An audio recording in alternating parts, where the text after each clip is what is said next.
ऐसे ही एक भक्त हुए हैं। भक्त हेमूमल जी। पावन श्री ग्रंथ में नाम आया है इनका। बड़ी कमाई वाले भक्त हेमूमल जी श्री तृतीय पातशाही गुरु महाराज जी के समय में परिवार सहित श्री चरणों में शरणागत हुए हैं। इनका श्री सद्गुरुदेव महाराज जी के श्री चरणों में अटूट श्रद्धा और प्रेम था। गुरु दरबार की सेवा इतने हित चित्त से करते थे कि मानो वही जीवन प्राण हो। श्री गुरु आज्ञा पालन, सिमरन, भजन, ध्यान पूरा नियम निभाते थे। ऐसी सच्ची भावना और दृढ़ निश्चय होने पर कुदरत की सभी शक्तियां भी सहायक बन जाती हैं। जब हमारे हृदय सम्राट श्री पंचम पातशाही गुरु महाराज जी इस रूहानी सिंहासन पर विराजमान हुए, तब भक्त हेमूमल जी की सेवा गेहूं पीसने पर लगी थी। प्रतिदिन 10 बोरियां गेहूं पीसते थे और त्योहार पर जितनी अधिक संगत आती उतनी बोरियां अधिक पीस कर छुट्टी करते। एक बार की बात है, जैसे ही वे अपनी सेवा में रत थे, अभी 5 बोरियां पीसने की बाकी थी, तो एकदम से उनकी आंखों के आगे अंधेरा छा गया और वे वहीं बेहोश होकर गिर पड़े। बेसुध अवस्था में उन्होंने क्या देखा कि वे शरीर छोड़ चुके हैं और धर्मराज जी उन्हें लेने आए हैं।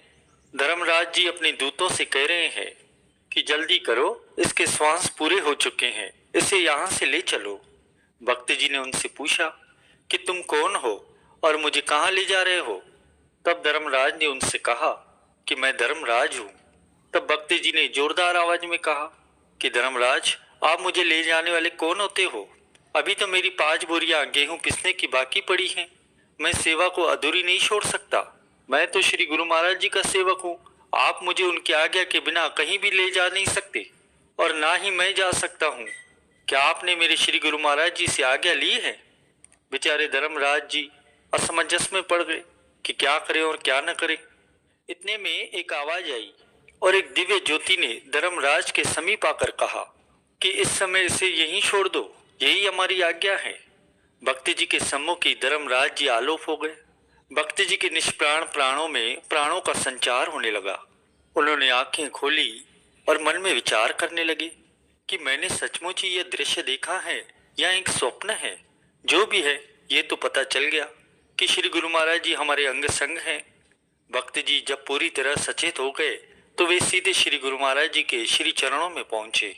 श्री चरणों में पहुंचकर उन्होंने दंडवत प्रणाम कर विनय की कि प्रभु, मेरे मन में अभी भी श्री गुरु महाराज जी की सेवा करने की उत्कट अभिलाषा है। इस जन्म में तो अब मुझे पूर्ण संत महापुरुषों की चरण शरण में ये ज्ञान प्राप्त हो गया कि मनुष्य जन्म अमोलक है। उसमें इंसान सेवा, सिमरन, ध्यान और जितनी भी भक्ति कमाना चाहे कमा सकता है और अपने जीवन को सफल बना सकता है। उन्होंने सेवा करते हुए जो धर्मराज का दृश्य देखा, वो सारा का सारा वृतांत श्री महाप्रभु जी को कह सुनाया।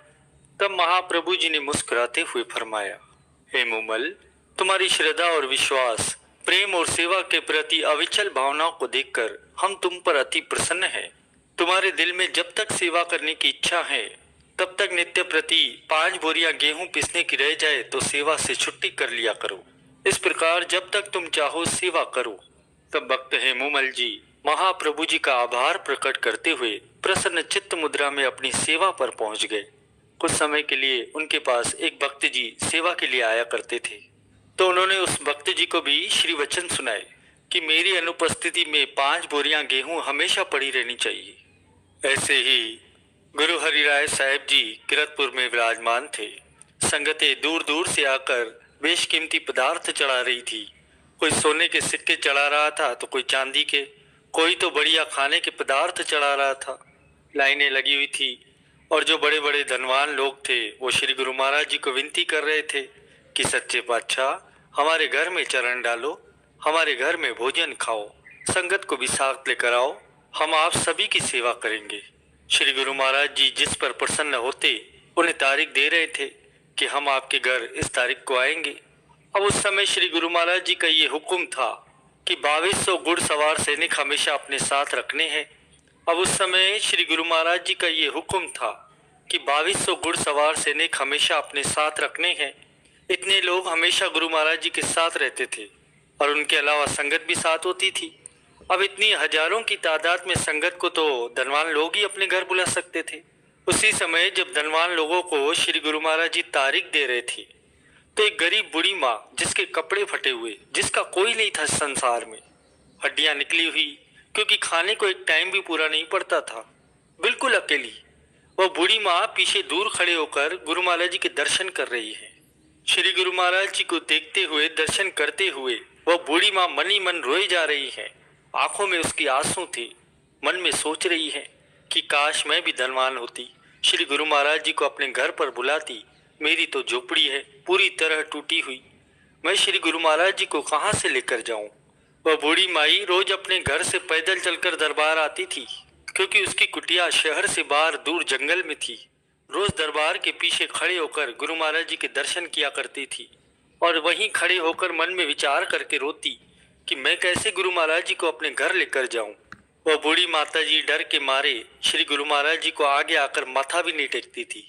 उसे इस बात का डर लगता था कि कोई हाथ पकड़कर उसे पीछे न कर दे, क्योंकि गरीब आदमी तो घबराता ही है। वाणी भी कहती है कि निर्धन आदरू कोई न देई, लाख जतन करे ओह चित न धरई। निर्धन को कोई आदर नहीं देता, वह लाख जतन करे लेकिन अमीर आदमी उस पर ध्यान नहीं देता। ये बात मनमुखों के लिए कही है, और जो गुरुमुख होते हैं वो गरीबों को पहल देते हैं। सतपुरुष श्री गुरु गोविंद साहिब जी ने अपनी पंक्तियों में सख्त लिखा है कि जो गरीबों को दुत्कारता है, अपने पास नहीं बिठाता, उनको श्री गुरु महाराज जी के दर्शन कभी नहीं होंगे। अब ये बूढ़ी माता जी उदास होकर चली जाती हैं। जब ये आज जाती हैं तो माई के मन में विचार आता है कि गुरु महाराज जी को तो गरीब निवास कहा जाता है। ठीक है, मैं गुरु महाराज जी को अपने घर नहीं बुला सकती, क्योंकि मेरी झोपड़ी है वो भी टूटी है, इतने लोग कहाँ से आएंगे। पर मैं श्री गुरु महाराज जी को कुछ अर्पण तो कर सकती हूँ।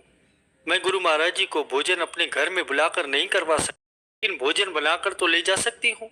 तभी उस बूढ़ी माई ने 2-3 दिन बूढ़े शरीर से कड़ी मेहनत करके अपना खाना छोड़कर एक टक्का बचाया और उस टक्के से थोड़ा सा आटा और नमक खरीदा।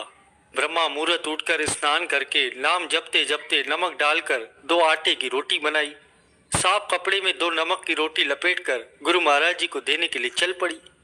प्रेमियों, उस बूढ़ी माता ने जैसे ही घर से बाहर कदम रखा, उसके मन में ये ख्याल आया कि तू क्या करने जा रही है। वहां पर तो लोग इतनी महंगी महंगी मिठाइयां चढ़ाते हैं, तेरी नमक वाली रोटी कौन देखेगा, कौन खाएगा इसे, कौन पूछेगा इसे। उस माता जी के तो कदम ही रुक गए। सोच में पड़ गई, घबरा गई कि मुझे दरबार में आगे कौन लेकर जाएगा। कोई पूछेगा तो मैं उसे क्या बोलूंगी कि 2 नमक की रोटी लेकर जा रही हूँ। कौन माथा टेकने देगा। कोई भी श्री गुरु महाराज जी को ये रोटियां नहीं परोसने देगा, मुझे धक्के मारकर बाहर निकाल देंगे। ये सोचकर वो माता जी डर गई, उसके कदम ही रुक गए, वह रोती रही। और दूसरी तरफ गुरु महाराज जी तख्त पर विराजमान है, सामने अनगिनत बेशकीमती पदार्थ पड़े हैं। उसी समय गुरु महाराज जी तख्त से खड़े होकर घोड़े पर सवार होकर चल पड़े हैं। 2200 घुड़सवार सैनिक तो तैयार ही खड़े थे। गुरु महाराज जी ने एड़ी मारी और घोड़ा दौड़ पड़ा और गुरु महाराज जी वहां पर जाने के लिए चल पड़े जहां पर ये माई ताबो खड़ी है। प्रेमियों, इतिहास में इस बूढ़ी माता जी का नाम आया है, माई ताबो। 2200 घुड़सवार सैनिक तैयार खड़े हैं, सारे के सारे हैरान कि आज श्री गुरु महाराज जी बिना कुछ बताए चुपचाप चल दिए, जरूर कुछ कारण होगा। सारे सैनिक उसी समय श्री गुरु महाराज जी के पीछे चल दिए। माई ताबो ने देखा कि दूर से धूल उड़ती आ रही है, इतने सारे घोड़े आ रहे हैं। माई ताबो तो डर कर रास्ते से पेड़ के पीछे ही छिप गई कि कहीं मैं कुचली न जाऊं। श्री गुरु महाराज जी ने अपना घोड़ा उसी पेड़ के सामने रोक दिया जहां माई ताबो छिपी थी। गुरु महाराज जी माई ताबो से कहने लगे, माई बड़ी भूख लगी है, रोटी दे। माई ताबो जी हैरान, उसे समझ नहीं आ रहा, श्री गुरु महाराज जी घोड़े पर सवार होकर उसे दर्शन दे रहे हैं और उसे कुछ सूझ ही नहीं रहा, और श्री गुरु महाराज जी को रोटी भी नहीं दे रही। श्री गुरु महाराज जी ने बड़े प्रेम से 3 बार कहा कि माई रोटी दे, भूख लगी है। सेवादार ने भी माई ताबो का कंधा हिलाया कि गुरु साहब जी रोटी मांग रहे हैं, उन्हें रोटी दो। माई ताबो ने रोटी को आगे कर दी। गुरु महाराज जी घोड़े पर ही बैठे थे, नीचे जमीन पर बिना उतरे खुद अपने हाथों से रोटी लिपटे हुए कपड़े में से रोटी निकाली और श्री गुरु महाराज जी ने रोटी इस प्रकार से खाई कि जैसे कई दिनों से कुछ खाया ही न हो। प्रेमियों, माई ताबो गुरु महाराज जी के दर्शन करते हुए बड़े प्रेम में भीग कर ये कह रही हैं कि तू पापी मैं बख्शनहार। कहना ये चाहिए था कि मैं पापी तू बख्शनहार। सेवादार ने जोर से माई ताबो को हिलाया क्या कह रही है माई, जरा सोच के बोल। तब श्री गुरु महाराज जी ने सेवादार से कहा कि माई ताबो जी को कुछ मत बोलो कि तुम माई ताबो के सिर्फ लफ्ज सुन रहे हो, मैं माई के भीतर का सुन रहा हूँ। तुम माई ताबो की भावना देखो, इसके बोल बेशकीमती हैं, ये रोटी बेशकीमती है, ये अथाह प्रेम है, इस प्रेम की कोई कीमत नहीं होती। इतिहास में लिखा है जब श्री गुरु महाराज जी अगले दिन घोड़े पर सवार होकर कहीं गए तो सेवादार ने दोपहर के समय भोजन की थाली परोस दी, तो श्री गुरु महाराज जी को घोड़े पर ही थाली दे दी। श्री गुरु महाराज जी ने उसी समय सेवादार को टोका कि भाई, भोजन खाने की कोई मर्यादा होती है, भोजन आसन लगाकर बैठकर खाते हैं, भोजन की थाली तू घोड़े पर ही दे रहा है। सेवादार ने श्री गुरु महाराज जी से कहा कि सच्चे पातशाह, आपने कल भी तो माई ताबो जी के हाथ की बनी नमक की रोटी घोड़े पर ही तो बैठकर खाई थी। तब श्री गुरु महाराज जी ने कहा कि हर चीज की मर्यादा होती है, प्रेम की नहीं होती। कल की बात और थी, वो माई ताबो का प्रेम था, प्रेम सारी मर्यादाओं को तोड़कर बनता है, और अब हम बात कर रहे हैं मर्यादा की। वीडियो लाइक करना, सब्सक्राइब करना।